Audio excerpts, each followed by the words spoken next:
বরিশাল সফরে যাচ্ছেন বিএনপির চেয়ারম্যান তারেক রহমান। সমাবেশ ঘিরে উদ্দীপনা নেতাকর্মীদের মধ্যে। সেখানকার খবর জানবো, যুক্ত হচ্ছেন সহকর্মী বিধান সরকার। বিধান, সেখানকার পরিস্থিতি কেমন দেখছেন? কেমন প্রস্তুতি, কেমন নিরাপত্তা দেখছেন?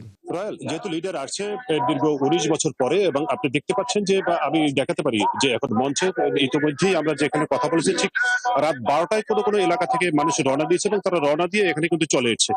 এবং আমরা তাদের সাথে কথা বলেছি বা কেন তারা এত সকালে আসে, এবং তারা বলছেন যে সকালে এসে সরাসরি মঞ্চের সামনে একটু থাকা, সামনে জায়গা নেওয়া এবং সামনে জায়গা করে সেখান থেকে তাদের নেতা যে কি কথা বলছেন সেই কথাগুলো তারা ধারণ করে তারপর তারা নির্বাচনী মাঠে নামবেন। কারণ আপনাকে বলতে পারি, এটা যেহেতু তারেক রহমানের নির্বাচনী জনসভায় প্রথম আসছেন নির্বাচনী জনসভায় বক্তব্য রাখার জন্য তিনি, এবং বেলস পার্কের ঐতিহাসিক বেলস পার্ক ময়দানে, এবং তিনি ঠিক আজকের দুপুর 11টা থেকে 12টার মধ্যে এখানে এসে উপস্থিত হবেন এবং তারপর এখানে কিন্তু ঘন্টাখানেক তিনি থাকবেন।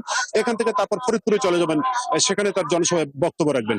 তো আপনাকে দেখাতে পারি যে সকাল থেকেই কিন্তু এখানে এই যে বিভিন্ন জায়গার থেকে নেতা কর্মীরা তারা চলে এসেছেন এবং তারা এখানে এসে উপস্থিত হয়েছেন, এবং তারা সরাসরি সামনে থেকে লিডারকে দেখে তার কথাগুলো শুনবেন এবং তিনি কি বলেন সেই অনুযায়ী নির্দেশনা নিয়ে তারা মাঠে নিয়ে যাবেন। যেহেতু সামনে নির্বাচন, নির্বাচনী প্রচার প্রচারণা তারা কিভাবে করবেন এবং মানুষের দ্বারে দ্বারে কিভাবে যাবেন সেই কথাগুলোই কিন্তু এখানে এই যে নেতা কর্মীরা তারা কিন্তু বলছেন।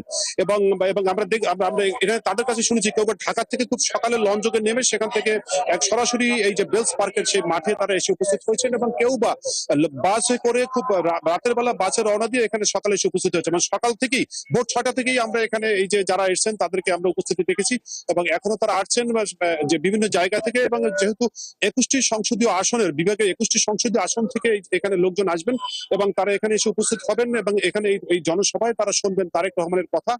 21টি সংসদীয় আসন থেকে যে সংসদ সদস্য বা যারা প্রার্থী হয়েছেন তারাও আসবেন, তাদের নেতাকর্মীরা আসবেন এবং সাধারণ মানুষও কিন্তু আসবেন। যেহেতু এই যে বেলস পার্কে তারা কিন্তু যে তারেক রহমানের কথা শোনার জন্য এখন পর্যন্ত সকাল থেকেই তারা এখানে উপস্থিত হয়েছেন এবং আরো সামনে আসবে।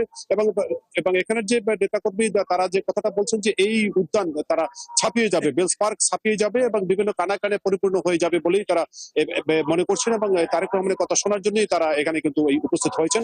এবং নেতাকর্মীরা উচ্ছ্বাসিত, তাদের ভিতরে এক ধরনের একটা আনন্দ রয়েছে, যেহেতু তারেক রহমান দীর্ঘ 19 বছর 9 মাস পরে বরিশালে আসছেন এবং সেজন্য তারা অধীর অপেক্ষায় আছেন এবং তার কথা শোনার জন্য।